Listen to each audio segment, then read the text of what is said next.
Admiral Thexazaran stood on the command deck of the Imperial Dreadnought Eternal Dominion, his three eyes scanning the holographic display with growing confusion. The data made no sense. His sensor officer had called him from his quarters 30 minutes ago, and now he understood why the junior officer's voice had trembled with uncertainty. "Show me again," Thexazaran commanded, his tail swishing behind him in agitation. The hologram flickered and reformed, displaying a cluster of 10,000 objects moving through space at the edge of Korvaxian territory.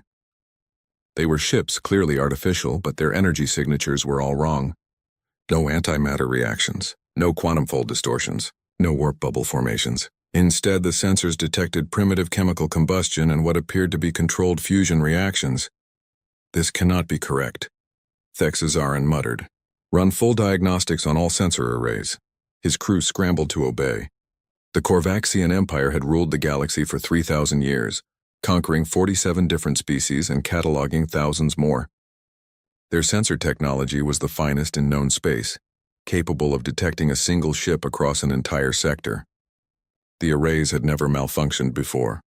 20 minutes later, his chief engineer approached with her head lowered in submission.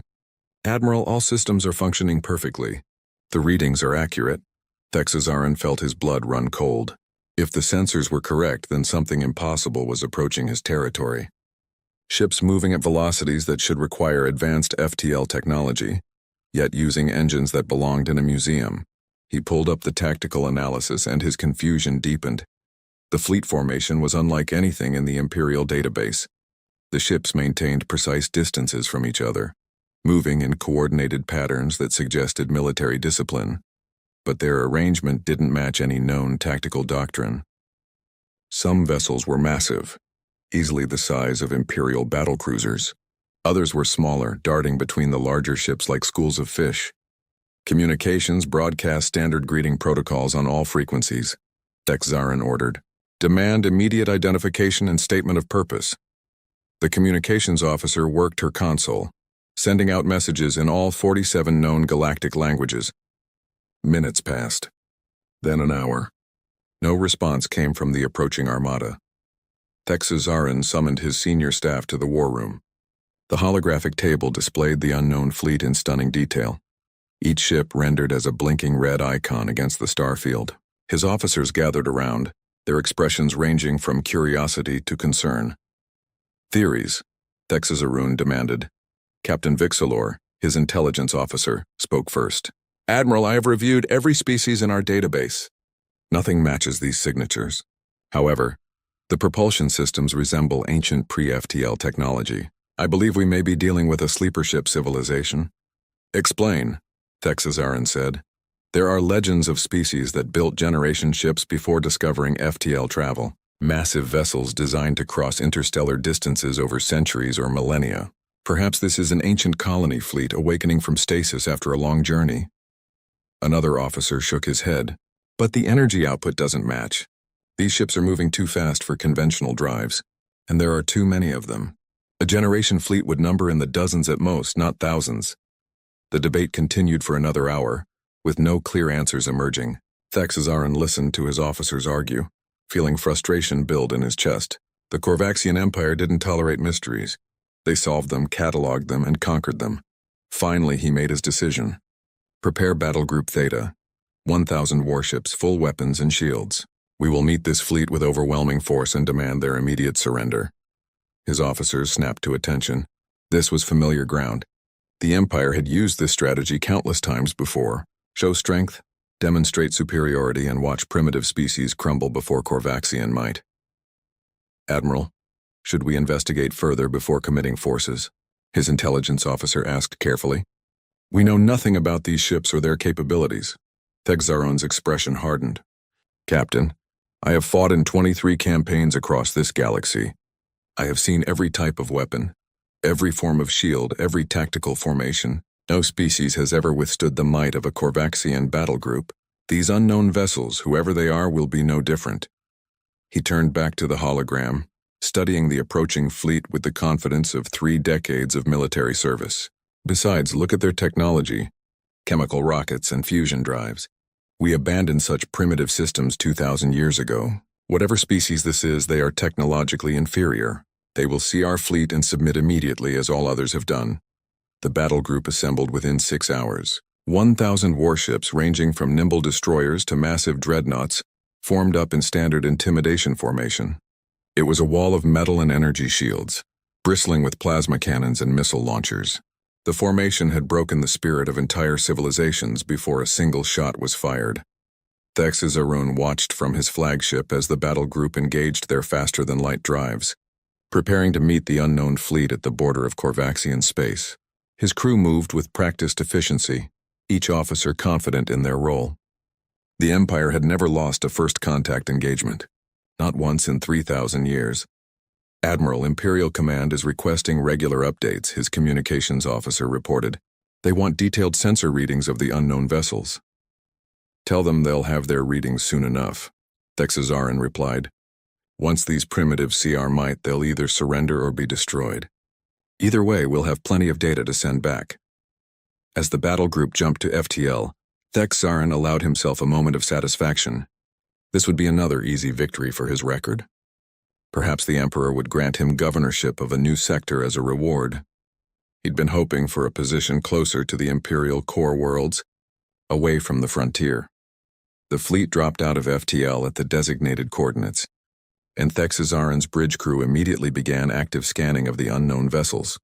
Now that they were closer, the sensors could penetrate deeper, revealing more details about the mysterious armada. What they found made no sense at all. The ships had no energy shields. Their armor appeared to be simple metal alloys, layers upon layers of it, but nothing that should withstand modern weapons. They carried what looked like kinetic weapons, projectile launchers that belonged in ancient history texts. Some vessels bristled with tubes that sensor analysis identified as chemical rocket systems. Admiral, these ships are defenseless, his tactical officer reported with barely concealed amusement. They have no shield generators at all. Their armor is primitive. Their weapons are obsolete. A single volley from our fleet would destroy them by the hundreds. Thexazarun studied the data, his confusion giving way to disappointment. He'd hoped for a challenging opponent, perhaps an ancient enemy awakening to test the Empire's strength. Instead, he'd found what appeared to be a species still learning to build spacecraft. Continue with standard protocols, he ordered. Full intimidation display. Activate all weapon systems. Raise shields to maximum. Show them what real power looks like. The Korvaxian battle group lit up like 1,000 angry stars, every weapon hot and ready, shields glowing with barely contained energy. It was a display designed to inspire terror and instant submission. The unknown fleet continued its approach, maintaining the same speed and formation. They didn't slow down. They didn't attempt to communicate. They simply kept coming, as if the Korvaxian battle group was nothing more than empty space. Thexazarun felt a flicker of annoyance. Broadcast again, all frequencies. Demand their surrender and identification. The communications officer complied, and this time something unexpected happened. A response came back, transmitted in a language so archaic that the translation computers took several seconds to process it. When the translation appeared on Thexazarun's screen, he read it twice, certain there must be an error. Then he read it a third time, and felt ice water replace the blood in his veins. The message was simple, direct, and completely impossible. It identified the fleet as the United Terran Defense Fleet from Sol 3. From Earth. From a planet the Empire had catalogued 200 years ago as pre-FTL, primitive, and utterly insignificant. A species that barely had nuclear technology the last time Korvaxian scouts had visited their system. Humans. The Armada was human. Thexazarun stared at the message, his mind refusing to accept what his eyes were seeing. This had to be some kind of mistake. Humans didn't have FTL drives. They couldn't possibly have built an Armada.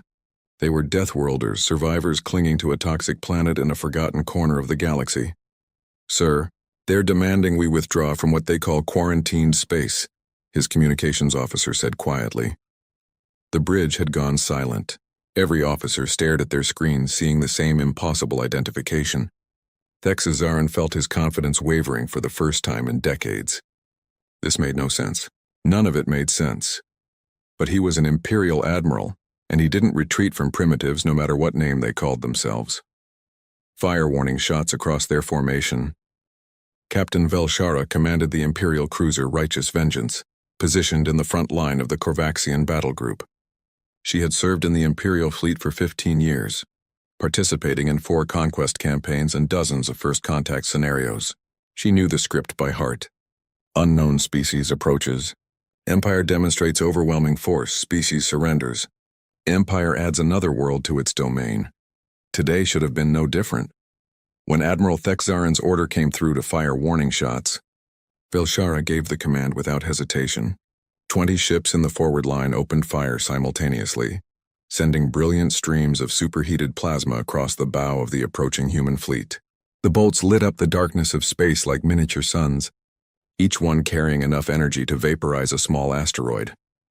The plasma streaked toward the human ships, and Velshara watched her tactical display with satisfaction. Now the primitives would see what they faced. Now they would turn their obsolete vessels around and flee, or they would grovel and beg for mercy. The plasma bolt struck the lead human vessels, and nothing happened. Velshara blinked, certain her eyes had deceived her. She looked at her tactical officer, who stared at his screen with his mouth hanging open. The sensors showed impact, showed the temperature spikes where the plasma had struck, but the human ships continued forward without slowing, without changing course, without any apparent damage at all. "Report," Velshara demanded, her voice sharp. "Captain, the plasma bolts made contact with the enemy hulls. Energy transfer confirmed, but their armor absorbed the impact. No penetration, no significant damage, and that's impossible. Recalibrate sensors and fire again." The second volley streaked across space, and this time Velshara watched through the optical displays instead of trusting the sensors. She saw with her own eyes as the plasma struck the human vessels, saw the metal glow white-hot where the energy impacted, and watched as the ship simply tanked the hits and kept coming. "How thick is their armor?" she asked quietly. Her tactical officer worked his console frantically. "Scanning now, Captain. The outer hull appears to be layered. Multiple plates of different alloys with gaps between them. Total thickness is..." "Captain, the readings show armor depth of 5 to 7 meters on the larger vessels." Velshara felt her stomach drop. 7 meters of armor. That was insane. That was wasteful. Ships needed shields, not dead weight. Armor that thick would make the vessels slow, ponderous, easy targets. Except these ships weren't slow. They moved with purpose and precision, maintaining formation even after absorbing fire that should have crippled them. "Captain, receiving communication from the human fleet," her communications officer reported. "Put it through." The voice that came through the speakers was flat, emotionless, processed through translation software that made it sound mechanical and cold. "Korvaxian vessels, you have fired upon ships of the United Terran Defense Fleet. This is your only warning. Withdraw from quarantined space immediately, or we will interpret your actions as an act of war." Velshara looked at her screen, at the human ship still advancing, and felt something she hadn't experienced in years. Uncertainty. These weren't terrified primitives. They weren't even particularly concerned. They absorbed a plasma barrage like it was a mild inconvenience. Admiral Thexzarin's voice crackled over the command channel. "All ships, full bombardment. Target their propulsion systems. Disable their vessels." The Korvaxian battle group opened fire in earnest. 1,000 warships unleashed their weapons simultaneously, filling the space between the fleets with enough firepower to glass a planet. Plasma cannons, particle beams, and guided missiles streaked toward the human armada. Velshara watched in disbelief as the human fleet altered its formation. The ships didn't scatter defensively. They didn't activate shields. Instead, they arranged themselves so that the largest vessels took the brunt of the fire, while smaller ships maneuvered behind them. It was a simple tactic, something from the earliest days of naval warfare. Battleships protecting cruisers. The plasma storm struck the human dreadnoughts, and this time the damage was visible. Armor plating glowed red, then white, then began to sublimate under the sustained bombardment. Hull sections cracked and vented atmosphere. The humans were taking damage, but they weren't stopping. "Captain, the human fleet is returning fire," her tactical officer said, his voice rising in pitch. Velshara saw it happen. The human ships didn't use energy weapons. Instead, they fired what appeared to be simple metal slugs, accelerated to tremendous velocities by electromagnetic rails, kinetic weapons, the kind that belonged in museums. Except these projectiles moved at a significant fraction of light speed, and when they struck Korvaxian shields, something unexpected occurred. The shields, designed to deflect energy weapons, were penetrated by the solid mass traveling at relativistic speeds. The kinetic rounds punched through shields like they weren't there, striking hull armor with devastating results. Ships that had survived decades of combat were holed in seconds.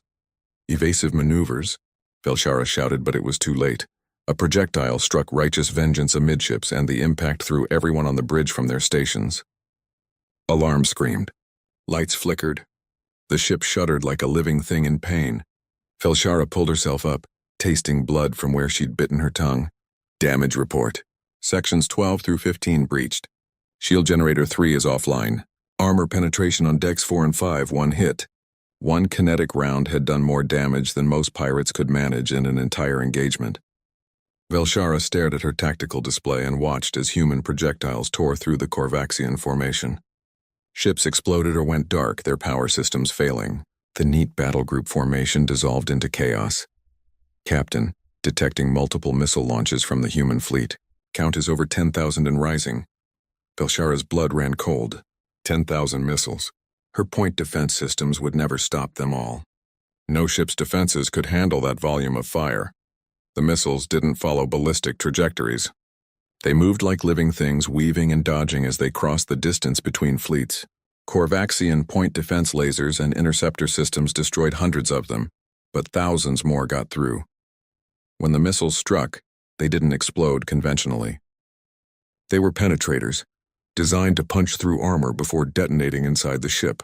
Velshara watched in horror as vessels around her simply came apart from internal explosions. The missiles were smart enough to target critical systems, engines, reactors, command decks. All ships fall back. Admiral Thexazaran's voice came through, no longer confident and commanding. Now it carried a note of panic. Retreat to Rally Point Gamma. The surviving Korvaxian ships broke formation and ran, engaging their FTL drives to escape the slaughter. Velshara's ship was one of them, its engines screaming as they pushed beyond safe limits to jump away from the human fleet. As Righteous Vengeance entered FTL, Velshara caught one last glimpse of the battlefield. The space where 1,000 Imperial warships had formed up was now filled with debris and bodies. Hundreds of ships were gone, simply erased from existence in 7 minutes of combat. The human fleet continued forward, barely slowed by the engagement. The bridge was silent except for the alarms and the sound of crew members crying. Velshara had never seen a battle group defeated so quickly, so decisively. She'd never imagined it was possible. Captain, Admiral Thexazarun is requesting status reports from all surviving vessels, her communications officer said quietly. Velshara looked at her tactical display. Of the 1,000 ships that had entered the battle, only 73 had made the jump to FTL. The rest were destroyed or disabled. 927 Imperial warships lost in minutes to an enemy that shouldn't exist. Send our report, she said, her voice hollow. Include full sensor data on the human weapons and tactics. As her crew worked to compile the battle report, Velshara replayed the engagement in her mind.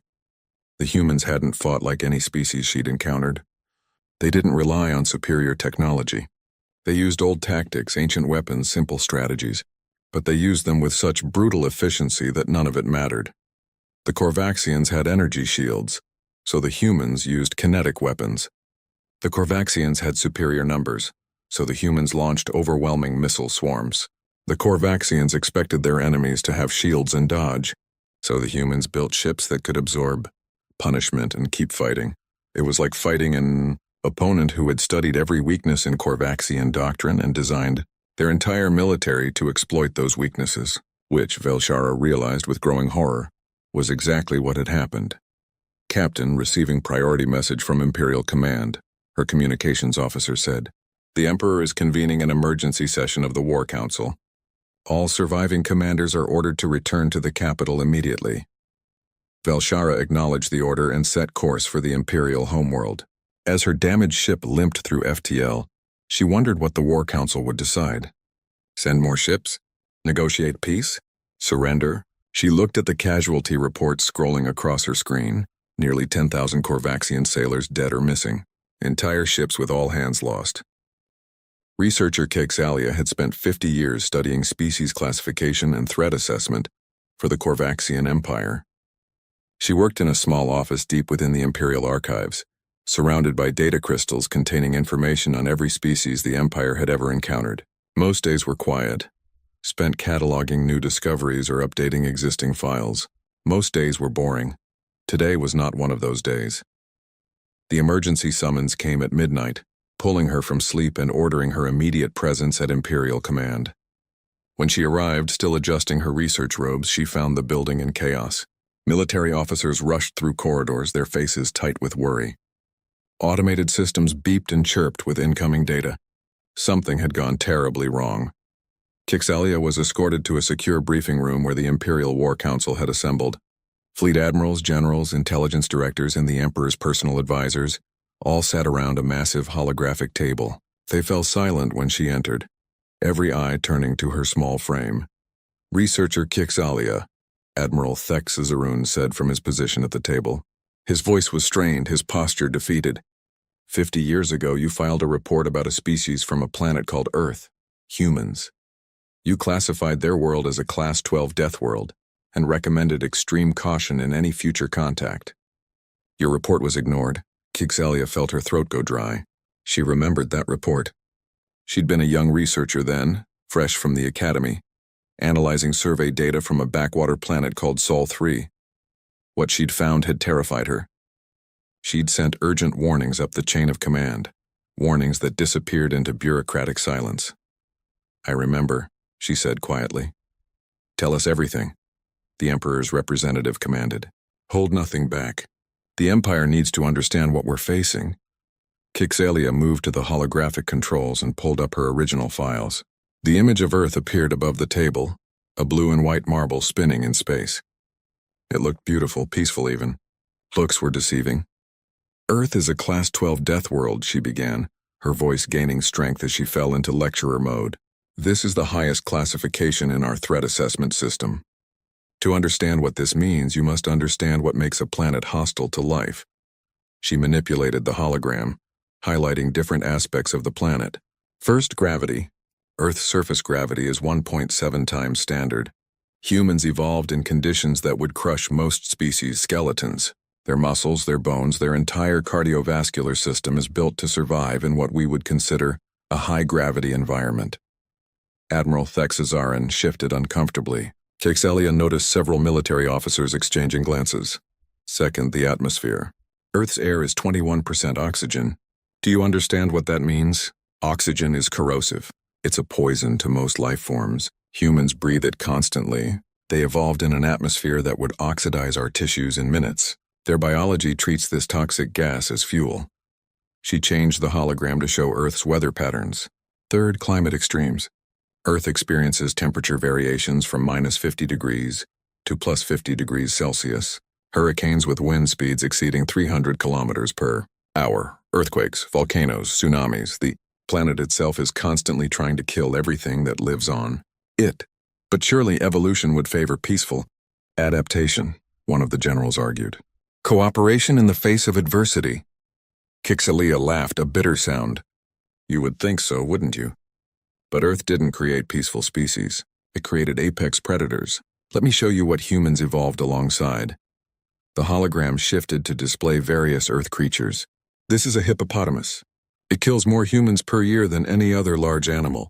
This is a saltwater crocodile, an ambush predator that can bite with a force of 3,700 pounds. This is a polar bear, which views humans as prey. Earth is filled with megafauna that would dominate any other ecosystem. She pulled up images of smaller creatures. These are bacteria and viruses that exist on Earth, diseases that would depopulate entire star systems. Humans evolved immune systems capable of fighting thousands of different pathogens simultaneously. Their bodies are constantly at war with microscopic invaders. The room had gone silent. Caixalia could see the understanding dawning on their faces, the horrible realization of what they'd dismissed as primitive. But the worst part isn't the planet, she continued. It's what the planet created. Humans didn't just survive Earth, they conquered it.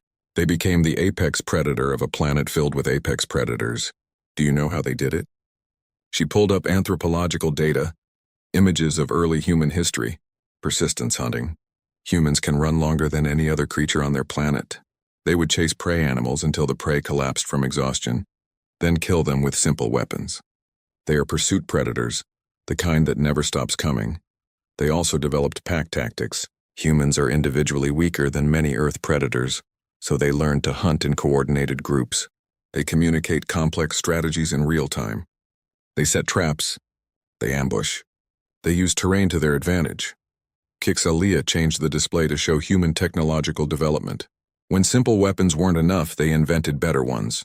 Spears, bows, guns, bombs. Humans have been in a constant arms race with each other for their entire history. They didn't have natural weapons like claws or venom, so they made weapons that could kill from a distance. When we surveyed Earth 200 years ago, humans had just developed nuclear weapons. Do you understand what that means? They invented bombs that could destroy entire cities, and they used them on each other. Humans have a concept called mutually assured destruction. They build weapons capable of ending their own species just to make sure their enemies don't win. The Emperor's representative leaned forward. If they're so violent, why haven't they destroyed themselves? Because they're also capable of extreme cooperation when facing external threats, HFY explained. Humans form alliances, build nations, create complex social structures. They can put aside their differences when they identify a common enemy. And right now the Korvaxian Empire is that common enemy. She pulled up the recent battle reports from Admiral Thex's Arun's engagement. Look at their weapons. Kinetic projectiles accelerated to relativistic speeds. Simple physics turned into devastating weapons. Missile swarms with independent guidance systems hunting prey like Earth's pack predators. Armor built in layers like the shells of Earth's turtles or the hides of Earth's elephants. Humans didn't follow our technological path because they didn't need to. We develop shields because we're fragile. We use energy weapons because they're elegant. Humans built weapons designed to kill other humans and human armor designed to stop human weapons. They optimized their military for fighting the most dangerous enemy they could imagine, themselves. Admiral Thexazaran spoke up, his voice quiet. In the battle, their ships absorbed plasma fire that should have vaporized them. They kept coming even after taking catastrophic damage. How is that possible? HFY nodded. Redundancy. Every human system has backup systems. Their ships are compartmentalized, so damage to one section doesn't doom the entire vessel. It's the same principle as their biology. Humans can survive losing limbs, organs, significant blood volume. Their bodies are designed to keep fighting even when catastrophically damaged. She pulled up data on human psychology. There's something else you need to understand. Humans have a trait they call stubbornness. When threatened, they don't retreat. They double down. They dig in. They refuse to give up even when logically they should surrender. Earth created a species that views death as preferable to submission. This is madness, one of the generals said. No species can function like that. They would tear themselves apart. They almost did several times, HFY admitted. But they also created art, music, literature, philosophy. Humans are contradictions. They're capable of terrible violence and incredible compassion. They wage wars and then rebuild their enemies. They're the most dangerous species I've ever studied, because you never know which aspect you'll face. She turned back to the hologram, pulling up the most recent intelligence reports. But here's what should truly terrify you. When we surveyed Earth 200 years ago, humans were confined to one planet. They had primitive spacecraft and nuclear weapons. We cataloged them as pre-FTL and moved on. We assumed they would follow the same development path as every other species. Discover FTL drives, join the galactic community, be absorbed into the Empire. We were wrong.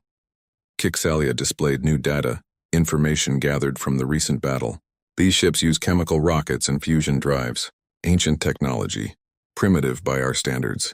But the ships are here in our territory, thousands of light years from Earth. How? The room was silent. Finally, the Emperor's representative spoke. How? Generation ships, HFY said simply. Humans didn't wait to discover FTL. They built massive vessels designed to travel for decades or centuries. They loaded them with colonists, supplies, and everything needed to establish new worlds. They spread through space the slow way, one system at a time. She pulled up star charts highlighting systems near human territory. While we ignored them, General Krasthor had commanded armies for 40 years, winning battles on 30 different worlds. He was the Empire's greatest military strategist. the architect of victories that were studied in war colleges across Korvaxian space. When the Emperor summoned him to take command of the Imperial response to the human invasion, Krasthor accepted with absolute confidence. Now 2 weeks later, that confidence was bleeding away with every casualty report.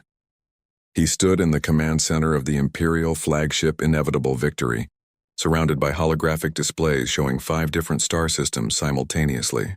Each system was a battlefield, each one showing the same pattern. Korvaxian forces outnumbered the humans 500 to 1. The humans were winning anyway. Report from Battle Group Omega, his communications officer announced. They've engaged the human fleet at the Tarkus system. Initial contact shows the humans using the same tactics as previous engagements. Kinetic weapons, missile swarms, heavy armor doctrine. Krasthor watched the tactical display update in real time. Battle Group Omega had 3,000 warships, a force capable of conquering entire civilizations. They'd formed the standard Korvaxian battle wall, shields overlapping to create an impenetrable barrier of energy. It was a formation that had never failed. He watched it fail in 12 minutes. The humans didn't try to penetrate the shield wall. Instead, they sent missile swarms around it, forcing the Korvaxian ships to break formation to engage the threats. Once the wall was disrupted, human kinetic weapons punched through individual shields with contemptuous ease. Ships that survived the first barrage found themselves swarmed by smaller human vessels that darted in close, too close for capital ship weapons to track effectively. Battle Group Omega is requesting permission to withdraw, the communications officer said quietly. Denied, Krasthor replied, though the word tasted like ashes. Tell them to hold position and inflict maximum casualties. He knew what would happen next. Battle Group Omega would fight bravely, die heroically, and accomplish nothing strategically meaningful. The humans would lose maybe 50 ships while destroying 3,000 Korvaxian vessels. It was a terrible exchange rate, and it was happening in 5 systems simultaneously. General, we're receiving fragmentary reports from the Proxima engagement. His intelligence officer interrupted. The humans are boarding our vessels. Krasthor's head snapped around. Boarding? That's suicide. Our ships have automated defenses, toxic atmospheric mixtures specifically designed to kill intruders. Yes, sir.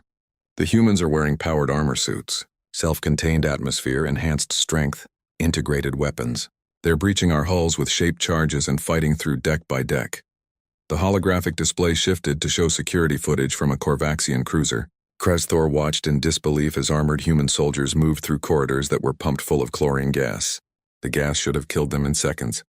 Instead, they moved with purpose and precision, their suits protecting them completely. The footage showed automated defense turrets opening fire. Plasma bolts struck the human armor and failed to penetrate. The humans returned fire with chemical projectile weapons, primitive bullets that punched through the turret's armor plating. When Korvaxian crew members tried to defend their ship with personal weapons, the humans simply walked through the fire and killed them at close range. This is impossible, Krasthor muttered. Boarding actions haven't been viable for 2,000 years. Our defenses make it impractical. Apparently humans don't care about practical, his intelligence officer replied dryly. They're taking our ships as prizes, killing the crews, and then using our own vessels against us. Krasthor pulled up more tactical data, looking for patterns, for weaknesses, for anything he could exploit. What he found terrified him more than any defeat. The humans were adapting. In the first engagements, the Korvaxian fleet used concentrated plasma barrages. The humans responded by adding more armor. When the Korvaxians tried missile interceptors, the humans programmed their missiles to use evasive maneuvers. When the Korvaxians attempted flanking actions, the humans anticipated the moves and countered them. Every battle, every engagement, the humans learned and adjusted. They fought like they were evolving in real time, discarding tactics that didn't work and refining ones that did. It was the most terrifying thing Krasthor had ever witnessed. Sir, Admiral Vexarin is requesting permission to use forbidden weapons, his weapons officer said carefully. Biological agents, nanomachine swarms, reality distortion bombs. The treaties prohibit their use, but in the face of this threat, no, Krasthor said firmly. If we use forbidden weapons, we lose the moral authority that holds the Empire together. Our subject species are watching this conflict. If we show we're willing to commit atrocities, they'll rebel. Then what do we do, General? We're losing, Every day we lose more ships. Every battle costs us hundreds of vessels while the humans lose dozens. At this rate, they'll reach the capital in 3 months. Krasathor stared at the displays, at the red icons representing destroyed Korvaxian ships, at the remorseless advance of the human fleets. He'd spent his entire career studying military strategy, mastering the art of coordinated fleet actions and overwhelming force. Everything he knew was useless against an enemy that refused to follow established rules. "Pull up everything we know about human tactics," he ordered. "I need to understand how they think." His staff compiled the data, and Krasathor spent hours analyzing it. Slowly, a picture emerged that made his blood run cold. Human military doctrine wasn't based on elegant formations or technological superiority. It was based on controlled chaos. They divided their forces into independent units that could operate without central command. Each ship, each squadron, each battle group could make its own decisions, adapt to local conditions and exploit emerging opportunities. When Korvaxian commanders died, their fleets fell apart because orders came from the top down. When human commanders died, their fleets kept fighting because every captain could think for themselves. The humans had built a military that was anti-fragile, that got stronger under stress, that turned chaos into an advantage. They fight like their planet, Krasathor realized aloud. Earth is chaos. Constant change, constant threat, constant adaptation. Humans learned warfare from nature itself. He pulled up records of human history, information gathered from their broadcasts and databases. What he found was 200,000 years of nearly continuous warfare. Humans fought with rocks and sticks, then with bronze and iron, then with gunpowder and nuclear weapons. They'd refined the art of killing into a science, and they'd done it fighting the most dangerous opponent possible, each other. Every tactic the humans used had been tested in thousands of Earth's wars. Every strategy had been refined through trial and error across millennia. The Korvaxian Empire had 3,000 years of military tradition. Humans had 200,000 years of evolution as persistence hunters and pack predators. "Sir, Battle Group Omega has been destroyed," the communications officer reported. "Total casualties 3,100 ships. Estimated human losses 47 vessels." Krasathor closed his eyes. Another 3,000 ships gone. Another 100,000 sailors dead. And for what? To destroy fewer than 50 human ships in return. "General, we're receiving a communication from one of the human vessels," his communications officer said. "They're broadcasting on open channels. The message is unusual. Play it." The audio crackled to life, and a human voice spoke in perfect Korvaxian. "This is Captain Martinez of the UTDF destroyer Persistent. To all Korvaxian forces, we don't want to kill you. We want you to go home. Every ship you send against us is a ship full of people who won't see their families again. Every battle is thousands of lives wasted. Withdraw from this conflict. Go home, live." The message repeated several times, then cut off. Krasathor's command center was silent. A human ship was broadcasting surrender terms to the Korvaxian fleet. The audacity was staggering. "Sir, what do we do?" his executive officer asked. Krasathor looked at the tactical displays, at the overwhelming human advantage in every engagement despite being outnumbered hundreds to one. He thought about the 3,000 ships just lost, about the thousands of battles ahead, about the inevitable conclusion of this conflict. "Send a message to Imperial Command," he said slowly. "Tell them I need authorization to begin strategic withdrawal from all current engagements. We need to consolidate our forces and develop new tactics." "Sir, that's tantamount to admitting defeat," his executive officer protested. "No," Krasathor replied. "It's admitting reality.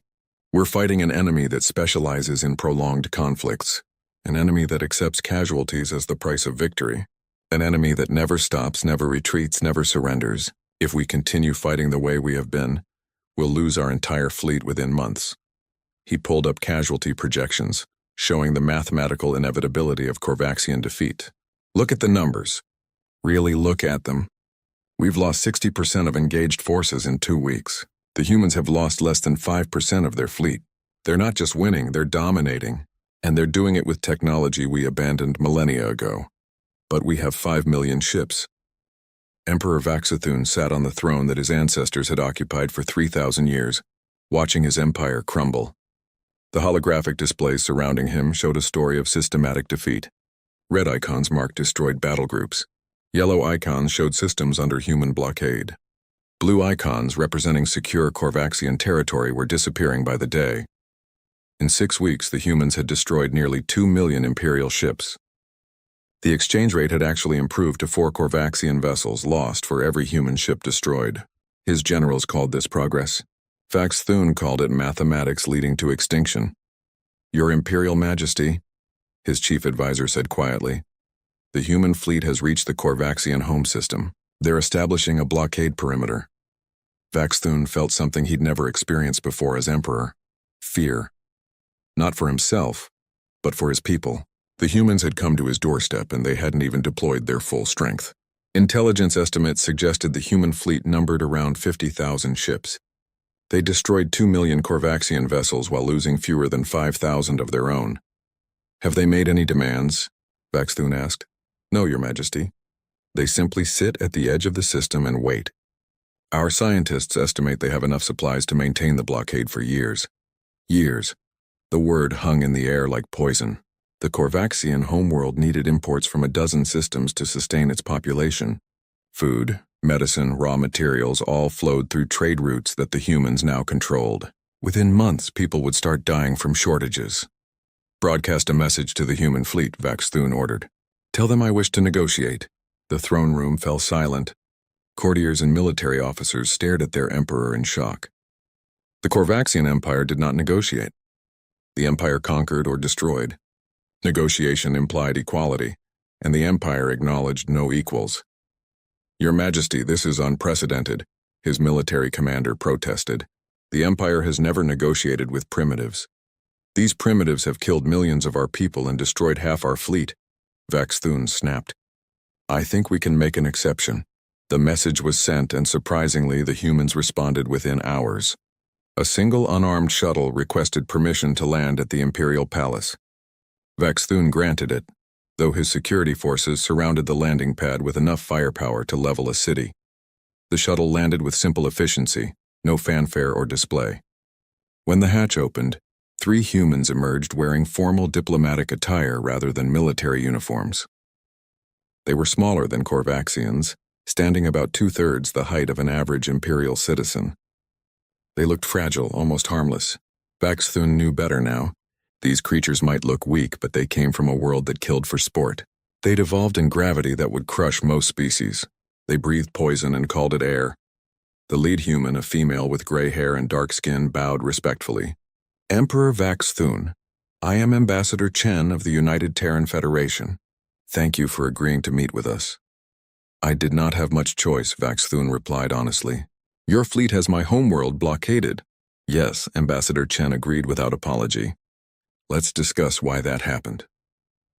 They moved to a conference room, a neutral space where the Emperor could speak without the weight of the throne room's formality. Vax Thun studied the humans carefully. Ambassador Chen moved with calm confidence, her 2 companions flanking her like guards despite being unarmed. 200 years ago, Chen began, your scouts visited Earth. They cataloged us as primitive, pre-FTL, and ultimately unimportant. They left without making contact, assuming we would never pose a threat to the Empire. That was our mistake, Vax Thun admitted. Yes, it was, because while you forgot about us, we remembered you. Your ships appeared in our skies, scanned our planet, and left. We knew then that we weren't alone in the universe. We also knew that whoever was out here had technology far beyond ours. Chen pulled up a holographic display showing Earth's solar system. We had a choice. Wait and hope you were friendly, or prepare for the possibility that you weren't. We chose to prepare. The display expanded, showing the timeline of human expansion. We didn't have faster-than-light travel, so we built generation ships. Massive vessels that could sustain populations for decades or centuries. We sent them to nearby stars, establishing colonies on every habitable world we could find. Each colony became self-sufficient, Chen continued. Each one built its own ships, its own defenses, its own industry. We spread through space like a fungus, slow but inevitable, and all the while we watched you. New images appeared showing Corvaxian ships conducting raids on other species. We saw how the Empire operated. You'd appear in a system, demand surrender, and conquer anyone who refused. 47 species absorbed into your empire. 47 civilizations destroyed or enslaved. We realized something important, Chen said, her voice hard. You were eventually going to notice us again. And when you did, you'd try to conquer us too. So we prepared for that day. Vaxthun felt anger rising. So this invasion is preemptive? You attacked us because of what we might do? No, Chen replied calmly. We didn't invade. We responded to your aggression. 6 weeks ago, your fleet entered our quarantine zone. We warned you to withdraw. You fired on our ships instead. Everything that followed is a consequence of that decision. She leaned forward, her eyes meeting Vaxthun's without fear. Your Admiral Thexarun believed we were primitives who would scatter at the first show of force. He was wrong. We're Deathworlders, Emperor. Earth taught us that survival requires strength, adaptability, and the willingness to do whatever is necessary. You've killed millions of our people, Vaxthun said quietly. And we grieve for every one of them, Chen replied, sounding sincere. We don't enjoy killing, but we're very good at it when necessary. Earth made sure of that. She gestured to the holographic display showing the blockaded homeworld. We could destroy this planet. Our kinetic weapons could glass every city. Our biological weapons could sterilize the entire surface. We have the capability, and, after what your empire has done to other species, arguably the justification. Vaxthun felt his heart's pounding. But you won't? No, Chen agreed. Because unlike the Empire, we believe in proportional response. You threatened our colonies. We've neutralized that threat. Now we can discuss terms. What terms? Vaxthun asked, dreading the answer. Chen pulled up a document, broadcasting it to the room's displays. First, the Corvaxian Empire will dissolve. Your conquered territories will be released and granted full independence. Any species that wishes to join a mutual defense pact may do so, but there will be no more forced subjugation. You're demanding the end of the Empire, Vaxthun said flatly. We're demanding the end of imperial conquest, Chen corrected. The Corvaxian people can maintain their own government, their own society, their own culture. But they can't maintain an empire built on the backs of enslaved species. Second, she continued, war crimes trials. Anyone involved in the conquest or oppression of other species will face justice. This includes military commanders, governors, and yes, potentially you, Emperor. Vaxthun stood, anger overcoming fear. You want me to stand trial? Like a common criminal? You ordered the conquest of 47 civilizations, Chen replied, her voice like ice. How many billions died because of those orders? How many species were wiped out? Yes, Emperor, you'll stand trial. If you're found guilty, you'll face consequences. That's what justice means. And if I refuse these terms? Chen's expression didn't change. Then we continue the blockade, we wait. We're very good at waiting, Emperor. Humans once hunted prey by following it for days until it collapsed from exhaustion. We can sit out here for years if necessary. Can your people? Vaxthun looked at his advisors, seeing the defeat in their faces. They all knew the truth. The Empire couldn't win this war. Every battle just added to the casualty count. The humans had already demonstrated they could sustain a prolonged conflict. The Empire could not. If I agree, he said slowly, what happens to my people? The Corvaxians, who depend on the Empire for survival? They'll be fine, Chen assured him. We're not interested in revenge, Emperor. We want peace. The Corvaxian homeworld will receive aid during the transition. Food, medicine, whatever is needed. But the days of conquest are over. Third term, she continued, the formation of a galactic cooperative, a federation of free species working together for mutual benefit. Humans will contribute our technology, our resources, and our military for collective defense, but every member species has equal say in decisions.